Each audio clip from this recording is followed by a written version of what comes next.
Quiero contaros una historia extraña que me ocurrió hace 5 años. Fue lo que se podría llamar una experiencia que te cambia la vida, una patada metafórica en los testículos que me encaminó por el buen camino después de pasar años en un círculo vicioso de comportamiento autodestructivo. Lo que me ocurrió aquella fatídica noche desafía cualquier explicación racional, por lo que la única conclusión a la que puedo llegar es que experimenté un fenómeno paranormal. No puedo decir si fue una intervención divina o un mensaje desde el más allá. Esas son preguntas para personas más inteligentes que yo. Y, por supuesto, mucha gente dirá que todo fue producto de mi imaginación, que sufrí un delirio provocado por las drogas o algún tipo de crisis psicológica. Eso es lo que opinaron los médicos, al menos. Pero se equivocan. Lo que me pasó aquella noche fue real. No puedo explicarlo, pero de alguna manera fui transportado a otro lugar, a un plano de existencia separado donde no se aplican las reglas de los mortales. Lo que viví fue aterrador y revelador a la vez. Me vi obligado a enfrentarme a mis muchos pecados, y con razón, pero también se me ofreció la oportunidad de redimirme. Acepté esta oportunidad con entusiasmo, no solo porque quería ser una persona mejor, sino porque me hicieron comprender las consecuencias de mis actos y me di cuenta de que tenía que cambiar antes de que fuera demasiado tarde. Antes de relatar los acontecimientos de aquella noche, déjenme contarles un poco sobre mí. Tuve lo que se podría llamar una infancia difícil. Nací en Belfast y crecí en un barrio marginal a las afueras de la ciudad. Mi madre era alcohólica y tuvo una serie de parejas maltratadoras a lo largo de los años. Desde muy pequeño sufrí abandono y maltrato, por lo que pronto me di cuenta de que tenía que valer por mí mismo. Sin ningún modelo positivo en mi vida y con pocas esperanzas de futuro, pronto tomé un camino destructivo. Causaba problemas en el colegio, me metía en peleas y faltaba a clase hasta que finalmente me expulsaron. Empecé muy pronto a cometer pequeños delitos, empezando por hurtos en tiendas y actos de vandalismo menor, y pasando a robos y robos de coches en mi adolescencia. Y durante todo ese tiempo abusaba del alcohol y las drogas. Supongo que heredé la personalidad adictiva de mi madre, o tal vez solo quería adormecer el dolor. Me gustaría decir que me junté con malas compañías, pero la verdad es que yo era el peor de todos. Cuando cumplí 16 años, era un auténtico terror en mi barrio, hasta tal punto que llamé la atención de los matones locales. Ahora, déjame explicarte algo sobre la comunidad en la que crecí. En mi barrio, no tenemos mucho tiempo para la policía y los tribunales. Hay razones históricas y políticas para ello que no voy a entrar a explicar aquí, pero basta con decir que esta desconfianza hacia las autoridades es un legado duradero del conflicto. El barrio en el que crecí no es precisamente una zona prohibida para la policía, pero solo vienen aquí en convoys fuertemente blindados y nunca reciben una cálida bienvenida. Del mismo modo, en mi comunidad, cualquiera que coopere con la policía es un soplón o un chivato, y esa no es una etiqueta que uno quiera que le pongan. Créanme.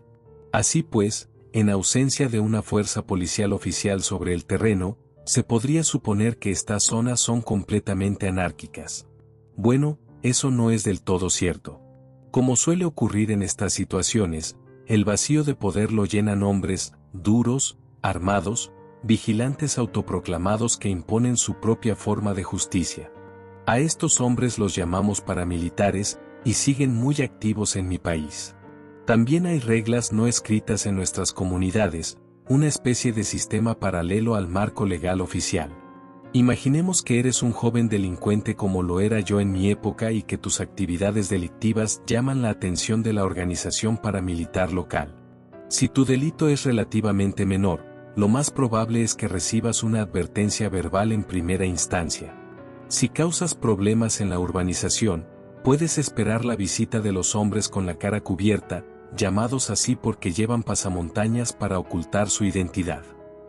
Ahora, imagínate ser un adolescente amenazado por hombres grandes con máscaras y armas. Eso es suficiente para asustar a cualquier chico normal. Pero a veces el mensaje no llega, y el siguiente paso es una paliza, normalmente con un bate de béisbol o un palo en algún callejón. Yo soy uno de esos idiotas que no hizo caso de la primera advertencia y acabó recibiendo una paliza. Fue una experiencia aterradora y dolorosa que me dejó con un brazo roto y varias costillas rotas. Pasé varias semanas recuperándome, pero pronto volví a las andadas. Supongo que soy lento aprendiendo. Aún así, después de la paliza fui más cuidadoso y conseguí pasar desapercibido, al menos durante un tiempo. Las palizas como castigo no siempre funcionan, por lo que los paramilitares suelen intensificar la violencia. Se trata de disparar a las rodillas. Imagínese sujetar a un niño en el suelo y dispararle en ambas piernas. Bueno, eso es algo habitual en mi ciudad natal.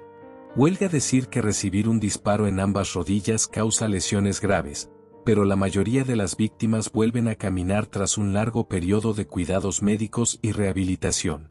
Hay excepciones, por supuesto. Recuerdo haber oído hablar de un incidente en el que los pistoleros no encontraron una pistola y utilizaron una escopeta, volviéndole la pierna a la víctima. En otra ocasión, la bala alcanzó la arteria principal de la víctima y el pobre hombre se desangró antes de que llegara la ambulancia. Aún así, estos ataques no pretenden ser mortales.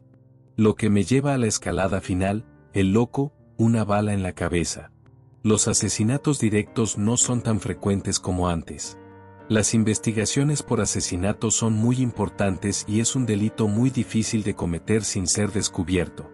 Además, solo un loco seguiría jodiendo después de recibir un disparo en ambas piernas. Cabría esperar que la comunidad se rebelara ante unos ataques tan brutales. Bueno, algunos lo hacen, pero otros apoyan los ataques punitivos o, al menos, están dispuestos a justificar tales acciones. En mi tierra hay un dicho que dice, no les han disparado por nada. Al fin y al cabo, esta forma brutal y rápida de justicia vigilante tiene cierto atractivo, ya que satisface un impulso primario de venganza violenta contra quienes nos han hecho daño. En cuanto a mí, ahora tengo cierta perspectiva sobre esta situación, pero durante mi adolescencia era un salvaje y estaba fuera de control. Me odiaba a mí mismo y solo sentía desprecio por el mundo que me rodeaba, estaba decidido a seguir el camino de la autodestrucción y no me importaba a quien hiciera daño por el camino. Mi peor momento llegó una noche de verano, poco después de cumplir 18 años. Estaba drogado y con ganas de causar estragos. Por aquel entonces salía con una chica llamada Zoe. No diré que fuera el amor de mi vida. Sería mentira. Sin embargo, teníamos una conexión, no era solo sexo y drogas. Zoe había tenido una infancia similar a la mía, había sufrido abusos cuando era pequeña y, como consecuencia, estaba llena de una rabia incontrolable contra el mundo. A los dos nos apasionaba la rebelión y el caos, y nos empujábamos mutuamente a nuevos extremos en nuestro camino compartido hacia la autodestrucción. Supongo que solo podía acabar de una manera. Nunca olvidaré lo que pasó aquella noche, cuando Zoe y yo nos colocamos con coca y vodka y se nos ocurrió la genial idea de robar un coche. Nos colamos en una zona elegante de la ciudad y robamos un BMW de lujo, con el que nos fuimos a dar una vuelta por el centro. Yo conducía, atravesando las calles de la ciudad a toda velocidad, fuera de mí por una mezcla letal de alcohol y drogas. Probablemente ya te imaginas lo que pasó después. Hubo un giro repentino en la carretera. Iba demasiado rápido y mis reflejos estaban alterados, así que no pude girar a tiempo. Recuerdo que me pareció que todo el mundo se movía a cámara lenta cuando el coche chocó contra el bordillo con fuerza y salió volando. Zoe gritó aterrorizada. Estaba claro que tenía miedo. A pesar de su estilo de vida imprudente, no quería morir. Lo que sucedió después es bastante confuso. Lo que sé es que se activó el airbag del lado del conductor y eso me salvó la vida. Pero Zoe no tuvo tanta suerte. No llevaba puesto el cinturón de seguridad, por lo que salió disparada hacia adelante a través del parabrisas. Su cuerpo indefenso voló por los aires como una muñeca de trapo sin vida y golpeó con fuerza el asfalto con la cabeza, rompiéndose el cuello como si fuera una cerilla.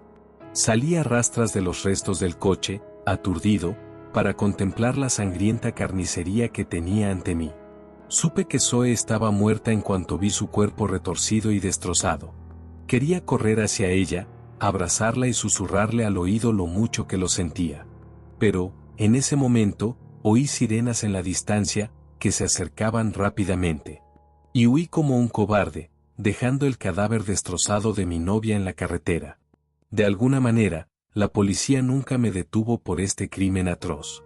Me llevaron a la comisaría y me interrogaron, pero no pudieron situarme en el lugar de los hechos ni demostrar que yo conducía el coche robado, por lo que nunca me condenaron. Sin embargo, eso no significa que saliera impune. La gente de mi comunidad sabía que yo era el responsable, así que me trataban como a un paria. No me atreví a asistir al funeral de Zoe, y después, su afligido padre vino a por mí con un hacha, decidido a clavármela en la cabeza.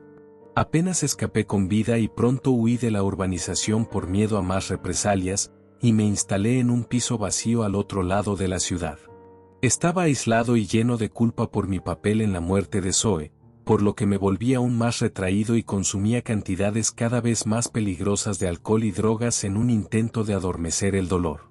Había tocado fondo y solo había una forma de que todo acabara si seguía por ese camino. Y entonces, tras una noche intensa en la que tomé una combinación letal de vodka y pastillas, experimenté el inexplicable suceso que me salvó la vida. La noche anterior al suceso fue bastante confusa, pero había estado bebiendo hasta al menos las 3 de la madrugada antes de caer rendido en el sofá. Me desperté varias horas más tarde con un dolor de cabeza insoportable y un sabor a vómito en la boca. Como era de esperar, pensé que ya era de día, pero aún estaba oscuro y apenas se veía un rayo de sol a través de las finas cortinas de encaje de mi destartalado estudio. Miré el reloj, pero vi que se había parado. Mi móvil también estaba completamente descargado. Maldije en voz alta, frustrado. Pero, para ser sincero, no podía quejarme demasiado, ya que ambos objetos me los habían robado. Con cierta dificultad, me levanté del sofá y tropecé con la basura esparcida por el suelo, dirigiéndome hacia la ventana y corriendo tímidamente la cortina para ver el exterior. Pronto confirmé que todavía estaba oscuro y que, claramente, algo iba muy mal en la vista que se extendía ante mí. El cielo estaba casi completamente negro, sin una sola estrella visible. La única luz tenue provenía del sol, que se encontraba bajo en el horizonte oriental. Sin embargo, no era un sol normal. En lugar de brillar e irradiar luz y calor, el astro ardía con un color blanco pálido, produciendo solo una débil iluminación sobre el paisaje, por lo demás oscuro. Nunca había visto nada parecido, así que me pregunté si el planeta estaba experimentando algún tipo de fenómeno atmosférico único. Pero, sin duda, habría oído algo si se hubiera previsto un evento tan singular, ¿no? Lo siguiente que noté fue que no había luces artificiales en ningún lugar del horizonte. Yo vivía en un piso alto, por lo que tenía una vista bastante buena de la ciudad, y normalmente mis vistas nocturnas estaban iluminadas por las brillantes luces de la ciudad, pero ahora no había nada. Pensé que podría tratarse de un apagón masivo. Sin embargo, no era solo la electricidad lo que estaba apagado. Tampoco se veían faros, ni tráfico en las calles debajo de mí. De hecho, no había ningún signo de vida.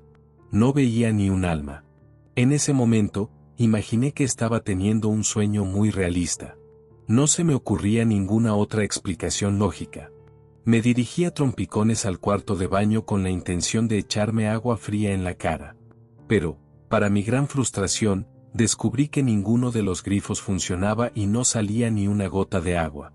Maldije con rabia mientras salía corriendo del baño y me dirigí a la pequeña cocina, donde encontré una botella de agua medio llena que rápidamente vacié sobre mi cabeza antes de darme fuertes bofetadas en ambas mejillas, pero todo fue en vano. No me desperté, así que solo pude concluir que no era un sueño. Exploré el resto de mi pequeño piso y pronto descubrí que nada funcionaba. Las luces, la televisión y todos los aparatos eléctricos estaban apagados, y la calefacción también. Pero, a pesar de la ausencia de calefacción central, no pude evitar notar lo cálido que estaba dentro del piso, con la temperatura pareciendo aumentar con cada minuto que pasaba. Pronto empecé a sudar profusamente debido al calor inexplicable. Rebusqué en los cajones de la cocina y encontré un par de velas, que encendí y coloqué por el apartamento para tener algo de luz. En ese momento me sentía muy incómodo y más que un poco asustado. Sin embargo, decidí salir de mi piso para investigar, con la esperanza de encontrar a alguien que supiera qué demonios estaba pasando. En cuanto abrí la puerta principal, me golpeó otra ola de calor intenso y mis fosas nasales se llenaron de un olor terrible que me recordaba a la carne quemada. No era nada bueno, pero me obligué a salir al pasillo oscuro. Avancé por el edificio, iluminándome con un mechero, gritando y golpeando con fuerza las puertas de mis vecinos. Pero nadie respondió y no encontré señales de vida. Todo el edificio parecía abandonado, como si todos los residentes hubieran desaparecido de repente. Es justo decir que en ese momento estaba bastante asustado. No tenía ni idea de lo que estaba pasando, pero tenía la terrible sensación de que ya no estaba en Kansas. Recuerdo que lo peor de la situación era que estaba completamente solo, aislado del mundo y sin ayuda. Consideré brevemente ampliar mi búsqueda y salir del edificio para buscar otros supervivientes, pero no me apetecía mucho deambular solo por las calles a oscuras, así que volví a mi piso y esperé, con la esperanza de que al final alguien viniera a buscarme. A esas alturas, el calor era sofocante y mi resaca no había mejorado, así que pronto me sentí agotado. Incapaz de mantener los ojos abiertos, acabé bajando la cabeza hasta el sofá, cerré los ojos y volví a quedarme dormido. Poco después, me despertó bruscamente un fuerte golpe en la puerta principal. Me levanté de un salto del sofá, frotándome los ojos mientras intentaba recuperar el sentido. Por un momento, esperé que lo que había vivido fuera solo una pesadilla de la que acababa de despertar. Sin embargo, al mirar a mi alrededor, me di cuenta de que nada había cambiado. El mundo seguía envuelto en la oscuridad y el calor era tan insoportable como antes. Los golpes continuaron, cada vez más fuertes y más intensos. Quienquiera que estuviera al otro lado de la puerta quería entrar a toda costa, golpeando con el puño el marco de madera hasta hacer que se sacudiera sobre sus bisagras. Empezó a gritar a través del buzón, hablando con un marcado acento de Belfast. «Abre esta puta puerta», gritó, «abre o la derribo, que Dios me ayude». No sabía si sentir alivio o terror. Había encontrado a otro ser humano, o al menos él me había encontrado a mí, pero el recién llegado claramente no era amistoso y parecía que quería hacerme daño. Siguió gritando, golpeando y pateando, y me di cuenta de que no tardaría mucho en derribar mi endeble puerta principal. Respondí frenéticamente en un intento por ganar tiempo. Está bien, joder», grité. «Dame un segundo». Corrí a la cocina, cogí el cuchillo más afilado que tenía y lo escondí en la cintura mientras me acercaba nerviosamente a la puerta. El intruso dejó de golpear y gritar momentáneamente, lo que me permitió acercarme a la puerta y mirar por la mirilla. Fijé la mirada en el furioso intruso por primera vez y me quedé impactado por lo que vi. Era un hombre corpulento, aunque más o menos de mi altura y complexión. Llevaba una chaqueta militar y vaqueros, y tenía la cara cubierta por un pasamontañas de lana con 2 agujeros toscamente recortados para los ojos. Oh, esos malditos ojos. ¿Qué puedo decir de ellos? Eran de un rojo intenso, parecían más demoníacos que humanos y estaban llenos de odio, de una ira justificada a punto de desatarse. Y el hombre había venido preparado para su espantosa tarea, armado con un bate de béisbol astillado que llevaba en la mano derecha y con un revólver plateado metido en la cintura. Me quedé sin aliento del terror cuando me di cuenta de lo que era. Los paramilitares. Los hombres con las caras cubiertas de lana. Por fin habían venido a por mí, enviando a este sicario de mirada muerta para llevar a cabo una violenta venganza por la muerte de Zoe, o por las docenas de otros crímenes que había cometido a lo largo de los años. Mi hora había llegado por fin. Pero aún sentía la rebeldía ardiendo en mi interior y estaba decidido a no rendirme sin luchar. El intruso enmascarado se apartó de la puerta y volvió a hablar con ira, apretando los dientes. «Abre esta puta puerta, cabrón», exigió. Me reí nerviosamente antes de responder. «Debes estar bromeando, tío. No hay manera». No tuve oportunidad de terminar la frase. El enmascarado se abalanzó sobre mí y golpeó la puerta con una fuerza tremenda. La derribó, arrancándola de cuajo. Me golpeó y me tiró al suelo, totalmente conmocionado por la inmensa fuerza que había empleado el paramilitar armado. Busqué en la cintura, agarré el cuchillo de cocina e intenté apuñalar a mi agresor, pero era demasiado rápido para mí. El bate de béisbol cayó con fuerza sobre mi mano. Oí un crujido espantoso y sentí un dolor punzante en el brazo, que me obligó a soltar el cuchillo. Grité pidiendo clemencia, pero mi agresor no mostró ninguna. Volvió a golpearme con el bate, rompiéndome las costillas expuestas mientras yacía indefenso. Me acordé del brutal castigo que había sufrido años atrás y me di cuenta de que la historia se repetía. A esas alturas, toda mi resistencia había sido aplastada y solo podía mirar impotente como el hombre enmascarado pasaba tranquilamente por encima de mí, antes de agarrarme bruscamente por mi pelo enmarañado y arrastrarme por el suelo. Grité de shock y dolor, pero mi captor no mostró ninguna compasión y me gritó: «Cierra la puta boca». Pateé y luché, pero su fuerza era extraordinaria y no pude hacer nada para evitar que mi agresor me levantara y me arrojara de nuevo al sofá. Aterricé sobre mi brazo herido y grité de dolor. Protegiéndome la mano rota, me volví hacia mi captor, que colocó con calma el bate ensangrentado sobre la mesa de centro antes de sentarse en una silla de madera dura frente a mí, sacar la pistola de la cintura y apuntarme directamente a la cabeza. Me quedé paralizado, sumiso, mirando fijamente sus demoníacos ojos rojos y sintiendo un frío escalofrío de terror recorriendo mi cuerpo. No podía apartar la mirada a pesar del intenso miedo que sentía. Me preguntaba si era realmente un hombre el que estaba sentado ante mí, o si era otra cosa. Algo maligno, con poderes que un simple mortal como yo no podía comprender. Sorprendentemente, el pistolero se relajó una vez que invadió mi casa y me sometió violentamente. Para entonces, me había convertido en un cautivo sumiso, completamente a su merced. Respiraba con dificultad mientras él me miraba con ira, apuntándome con su arma y con el dedo en el gatillo. No dijo nada y pasaron varios momentos de tenso silencio. Finalmente, logré abrir la boca y hablar con los labios temblorosos. «¿Quién eres?», murmuré. «¿Qué quieres de mí?». El hombre armado resopló burlonamente antes de responder. Su voz era grave y amenazante. «¿Sabes quién soy y por qué estoy aquí?», respondió. Sentí un escalofrío de terror recorriendo mi espina dorsal mientras todo el color se borraba de mi rostro. Mis peores temores se habían hecho realidad. La siguiente acción del pistolero me sorprendió. Mantuvo el revólver apuntándome, pero extendió la otra mano, agarró una botella de vodka medio vacía de la mesa del comedor y la levantó en alto. «Toma, amigo», exclamó. «Parece que te vendría bien un trago. Atrapa». Me lanzó la botella de cristal, que conseguí atrapar con la mano ilesa. Mi captor tenía razón. Me dolía la mano rota y estaba muerto de miedo, así que sin duda me vendría bien un trago. Sin embargo, temía que fuera un truco.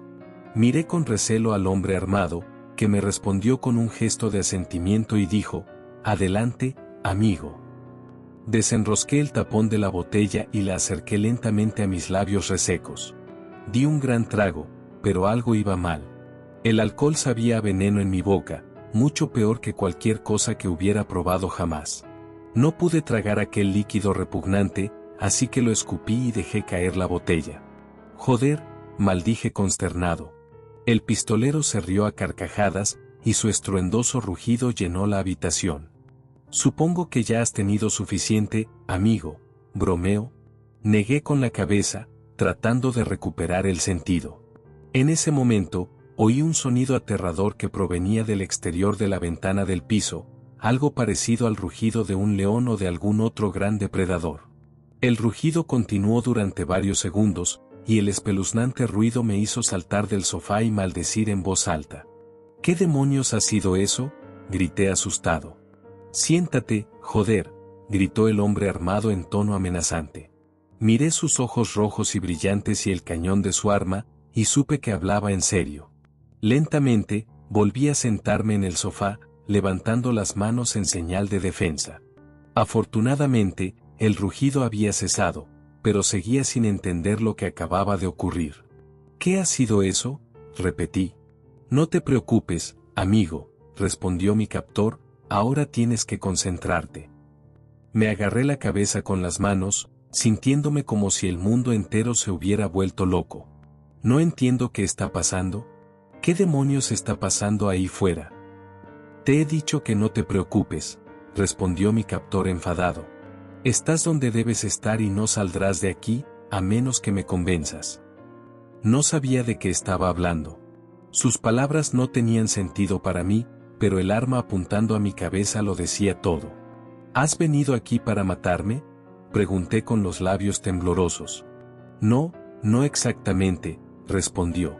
El pistolero hizo una pausa momentánea, como si estuviera considerando cuidadosamente sus siguientes palabras. Piensa en mí más como un juez que como un verdugo.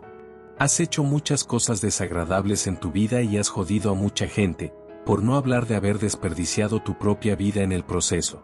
Las acciones tienen consecuencias, y ahora tienes que responder por tus pecados. No sé por qué, pero me enfureció el discurso moralista del pistolero y la hipocresía de sus palabras. ¿Quién coño te crees que eres?, maldije enfadado, mientras me limpiaba el sudor de la frente. Irrumpes aquí, me rompes la mano, me apuntas con un arma.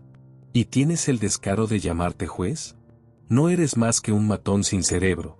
Si eso es lo que piensas hacer, dispara, pero no te atrevas a fingir que eres mejor que yo.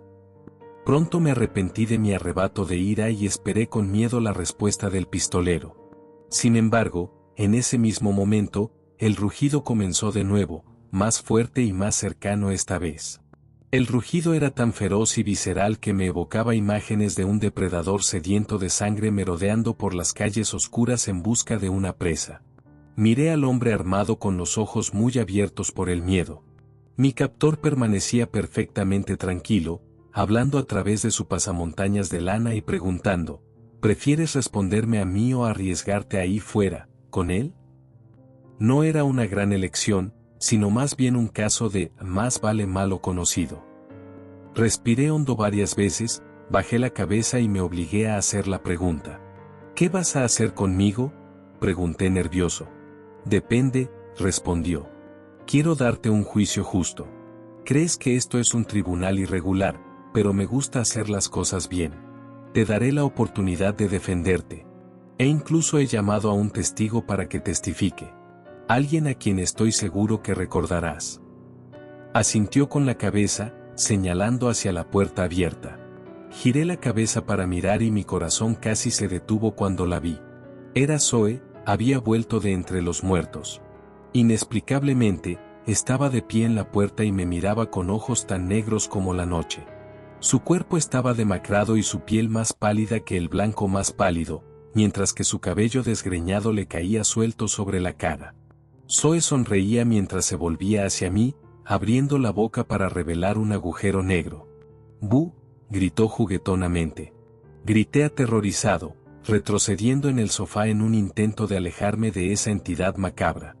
Zoe, o lo que fuera que era ahora, se rió cruelmente, burlándose abiertamente de mi reacción. «¿Qué pasa, cariño? ¿No te gusta mi nuevo look?». Estaba horrorizado y sin palabras, incapaz de mirar sus ojos muertos. En su lugar, miré a mi captor armado, buscando algún tipo de explicación. «¿Qué demonios está haciendo ella aquí?», exigí. El hombre enmascarado se encogió de hombros con indiferencia antes de responder: «Ella es tu testigo. O quizá tú seas el suyo. En cualquier caso, diría que este es un momento oportuno para que ambos cerréis este capítulo». Era una locura, pero también tenía sentido. Durante mucho tiempo había rezado por tener la oportunidad de hablar con Zoe por última vez, para decirle lo mucho que lo sentía y pedirle perdón. Y ahora, de alguna manera, se me había concedido esa oportunidad. Sin embargo, en ese momento, no se me ocurría nada que decirle. El espíritu de Zoe me miró con sus ojos negros y sin vida, lanzándome una mirada acusadora mientras hablaba con una voz incorpórea. «Me dejaste morir», gritó. «Me dejaste en la pista como si fuera un pedazo de basura. Y nunca asumiste la responsabilidad de lo que hiciste». Me quedé paralizado, la culpa que llevaba tanto tiempo conmigo era abrumadora. ¿Qué podía decir en mi defensa? Cualquier cosa que se me ocurriera sería sin duda insuficiente, así que simplemente dije lo primero que me vino a la cabeza. Lo siento mucho, Zoe, balbuceé, nunca quise hacerte daño. Ella resopló con disgusto. Ja, porque me trataste como a una princesa, ¿no? ¿Qué era yo para ti? ¿Una follamiga? ¿Una zorra estúpida con la que conseguir drogas? ¿O simplemente alguien tan jodido como tú? ¿Otra alma perdida dedicada al caos y la autodestrucción? Lo último era lo más cercano a la verdad, pero no intenté responder a su pregunta. En su lugar, le di una respuesta dócil y totalmente inadecuada. Lo siento, no sabía lo que hacía. Zoe se rió una vez más, y su voz de otro mundo llenó la habitación. Bueno, al menos es la verdad. Hizo una pausa, bajó el volumen y pronunció las siguientes palabras en un tono más comprensivo. Juraría que vi un destello de luz en sus ojos, por lo demás oscuros. Durante mucho tiempo te odié por lo que me hiciste. Quería que sufrieras como yo. Pero luego me di cuenta de que no era culpa tuya, no del todo. Estabas jodido entonces, y supongo que todavía lo estás. Pero yo también lo estaba. Si no hubiera muerto en ese accidente, habría sido otra cosa. La bebida, las drogas, un novio violento. Me trataste mejor que la mayoría. Y por fin he encontrado la paz donde estoy. Rezo para que tú también la encuentres algún día. Te perdono, cariño. Puedes dejar de sentirte culpable. En ese momento, yo estaba llorando. Las palabras de Zoe me habían impactado mucho. Sentí como si me hubieran quitado un gran peso de encima. Volví a mirar a Zoe y vi que su aspecto había cambiado. Ya no era el demonio que se había enfrentado a mí, sino que se había transformado en la chica inocente que había conocido, con sus ojos verdes y su dulce sonrisa. Me sequé los ojos para borrar las lágrimas y levanté la cabeza para hablar con Zoe, pero descubrí que se había ido, que su espíritu parecía haberse desvanecido en el aire. Miré al pistolero, conmocionado y confundido. Él se limitó a encogerse de hombros y dijo, bueno, ha salido mejor de lo esperado. Sentí un atisbo de esperanza, pero mi buena suerte no duró mucho. Salté de mi asiento cuando lo oí. El rugido animal, tan fuerte y penetrante. La criatura, o lo que fuera que producía ese sonido terrible, estaba cerca. Supuse que debía de estar en la calle, justo debajo de mi bloque de pisos. Podía oírla moverse, golpeando con fuerza mientras se abría camino por el asfalto. Todo el edificio temblaba con cada paso que daba. No podía imaginar qué tipo de monstruo espantoso producía esos sonidos escalofriantes, pero de alguna manera sabía que venía a por mí. Creía que esa horrible criatura me haría cosas indescriptibles antes de acabar con mi sufrimiento. Pero entonces me di cuenta de que no quería morir. Sentí un terror primitivo al mirar a mi captor, que ahora, irónicamente, me ofrecía mi última oportunidad de salvación. El hombre enmascarado negó con la cabeza y suspiró, bajando ligeramente la pistola mientras lo hacía. Esperaba que tuviéramos más tiempo, dijo en tono sombrío. Bueno, supongo que tendremos que poner fin a esto. Oímos un ruido sordo procedente de la calle, seguido del sonido de garras desgarrando madera y yeso. El monstruo estaba irrumpiendo en el edificio. A esas alturas, apenas podía respirar. El miedo lo invadió todo y el calor dentro del piso era tan intenso que temí desmayarme. Mi visión se nubló mientras veía a mi captor levantarse de la silla, sosteniendo el revólver con una mano y utilizando la otra para quitarse lentamente la máscara y revelar su rostro por primera vez desde que nos habíamos encontrado. Observé atónito cómo se quitaba el pasamontañas y retrocedí horrorizado al ver mi propio rostro mirándome fijamente. Es cierto que sus ojos seguían rojos, aunque su brillo se había atenuado ligeramente, y toda la sangre se había drenado de su rostro, pero por lo demás era mi doppelganger, un doble exacto. No sé por qué, pero ver cómo se quitaba la máscara y ver mi propio rostro mirándome fue lo más aterrador que había experimentado hasta entonces. Todo mi cuerpo temblaba mientras me obligaba a hablar. ¿Qué eres? Mi doppelganger se rió burlonamente antes de responder. Pues soy tú, amigo. Siempre he sido tú. ¿Quién más te daría una paliza así? ¿Quién más conocería tus miedos más profundos y oscuros y te obligaría a sufrirlos? Como si fuera una señal, oí el ruido de algo enorme destrozando la escalera. La bestia venía por mí y no tardaría mucho en llegar a mi piso. ¿Por qué?, exigió mi doble. Lo miré confundido.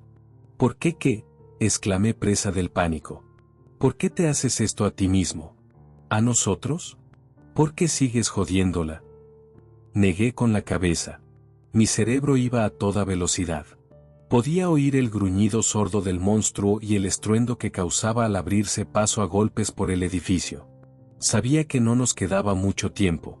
Luché por encontrar las palabras, consciente de que era crucial, pero incapaz de concentrarme. No lo sé, mi madre, mis padrastros, toda esa mierda. ¿Qué oportunidad tenía? Tienes una opción, gritó mi doppelganger. Puedes cambiar. Pero debes hacerlo ahora, antes de que sea demasiado tarde. Oí un estruendo atronador, el de un cuerpo enorme rompiendo algo pesado. A continuación, se oyó un rugido tan fuerte que casi me deja sordo. Podía oler el hedor nauseabundo de la carne cruda. El monstruo estaba allí. Llegaría a mi puerta en cuestión de segundos. Miré a mi doble, dándome cuenta de que era el único que podía salvarme. Por favor, supliqué, no dejes que me coja. No quiero, respondió con calma, pero tienes que pedírmelo. ¿Qué?, grité. El monstruo había llegado a la puerta. Podía sentir sus ojos hambrientos y llenos de odio sobre mí, y podía oler su aliento fétido, pero no me atrevía a mirar, sino que concentraba mi mirada en la entidad que estaba delante de mí. Pídemelo, gritó, pídeme que te libere. Oí al monstruo arrastrándose por el pasillo, sentí su aliento caliente contra mi piel. Estaba aterrorizado, pero sabía que era ahora o nunca. Hazlo, grité. Mi doppelganger sonrió levemente antes de levantar la pistola y apretar el gatillo. Vi un destello brillante y sentí un dolor agudo y abrasador. Y entonces, todo se volvió negro. Me desperté entre luces brillantes y conversaciones animadas. Luchando contra el dolor y la desorientación, pronto descubrí que estaba tumbado en una cama de hospital con personal médico a mi alrededor. Pasó algún tiempo antes de que me dijeran cómo había llegado allí. Uno de mis vecinos había descubierto esa mañana que la puerta de mi casa estaba abierta de par en par. Sospechando que se trataba de un robo, entró en mi piso y me encontró boca abajo e inconsciente en el suelo, tumbado en un charco de mi propio vómito, con una botella de vodka y un frasco de pastillas medio vacío a mi lado. Mi vecino llamó a una ambulancia y los paramédicos lograron reanimarme y hacerme un lavado de estómago. Dijeron que cuando me encontraron estaba a pocos minutos de la muerte. Además de la sobredosis, tenía varios huesos de la mano rotos y una costilla fracturada. En cuanto a mis recuerdos de aquel lugar infernal, los médicos dijeron que eran producto de mi imaginación. Sin embargo, ni ellos ni la policía pudieron explicar cómo habían entrado en mi casa o cómo me había lesionado la mano. Debieron de pensar que estaba loco, porque me enviaron a un hospital psiquiátrico para recibir tratamiento. No fue una experiencia agradable, pero, en cierto modo, fue lo mejor que me pudo pasar, ya que dejé de beber y recibí terapia para ayudarme a superar todo lo que había pasado.